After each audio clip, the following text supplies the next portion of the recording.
સ્વાધ્યાય 3.2 દાખલા ત્રીજાનો પાંચમો દાખલો. એક અપૂર્ણાંકના અંશ અને છેદ બંનેમાં 2 ઉમેરતા તે 9/11 બને છે. એટલે આપણે અહીંયા ધારી લઈએ કે ભાઈ ધારો કે અપૂર્ણાંક સંખ્યાનો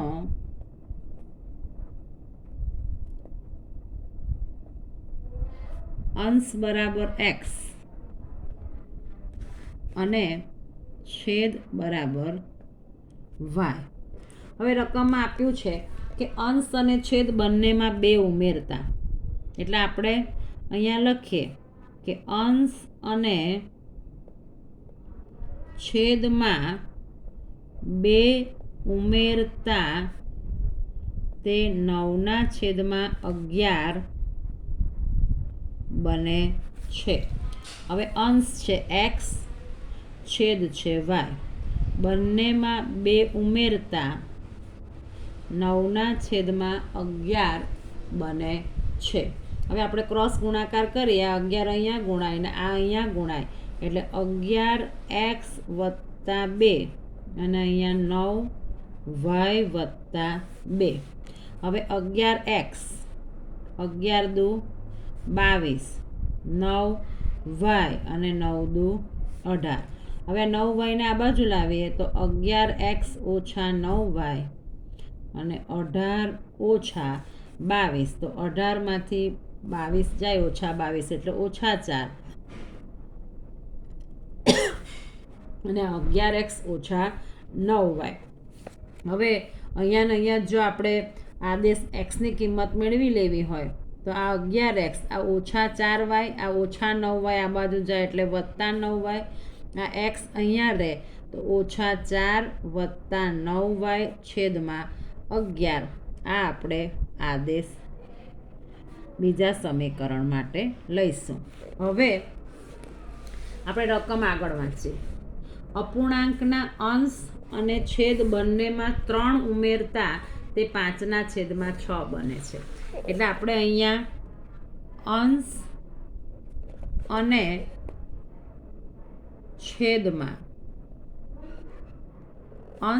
છેદમાં બંનેમાં 3 ઉમેરતા તે 5/6 બને.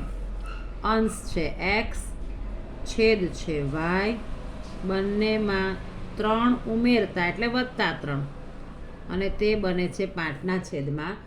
હવે આ પણ ક્રોસ ગુણાકાર, અહીંયા ગુણાય એટલે 6, અહીંયા x + 3, અહીંયા 5 અને આ y + 3. કૌંસ છોડીએ તો આ 6x 6 તારી 18 અને અહીંયા 5y 5 તારી 15. હવે આને આપણે અહીંયા લાવી દઈએ. 6x આ -5y અને આ 15 + 18 આ બાજુ આવે એટલે -18, 15 ને -18 એટલે -3 અને આ 6x - 5y.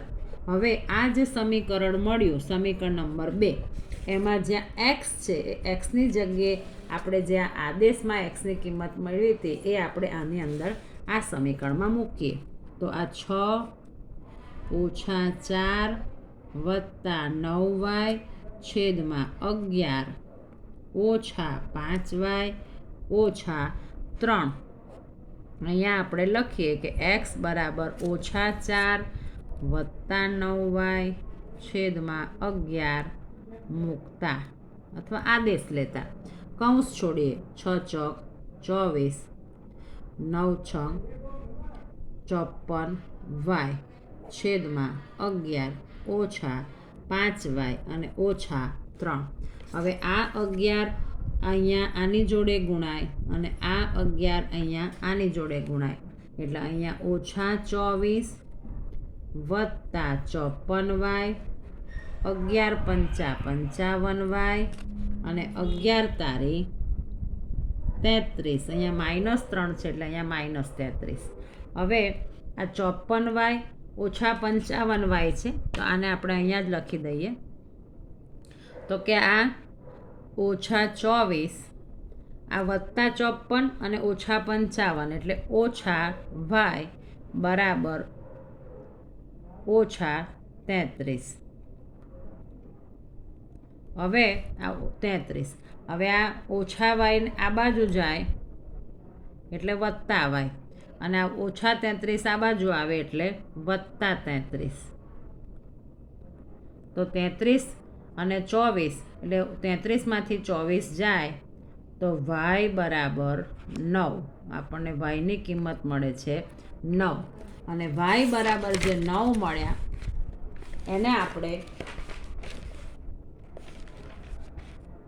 મૂકીએ તો અહીંયા y બરાબર આપણને જે કિંમત મળી છે એ yની કિંમત મળી આપણને 9. હવે y જે 9 મળ્યા તો આપણી પાસે જે આપણે આદેશ લીધો હતો કે x બરાબર -4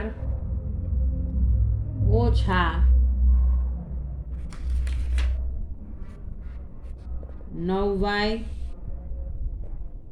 અને છેદમાં 11. તો અહીંયા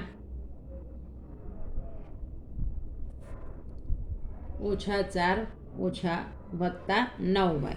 હવે અહીંયા જ્યાં આપણે yની કિંમત મળી છે એ yની કિંમત મૂકીએ 9 અને આ 11. તો આ 4 અને આ 9 9 81 અને આ 11. તો 81માંથી 4 જાય તો 77 અને 77 ભાગ્યા 11 એટલે 11 × 77. આ 11 ગયા તો xની કિંમત મળી 7. તો આપણે જે મળતો અપૂર્ણાંક છે એ અપૂર્ણાંકમાં અંશ x અને છેદ y તો 7/9 આ આપણને અપૂર્ણાંક મળે. Thank you.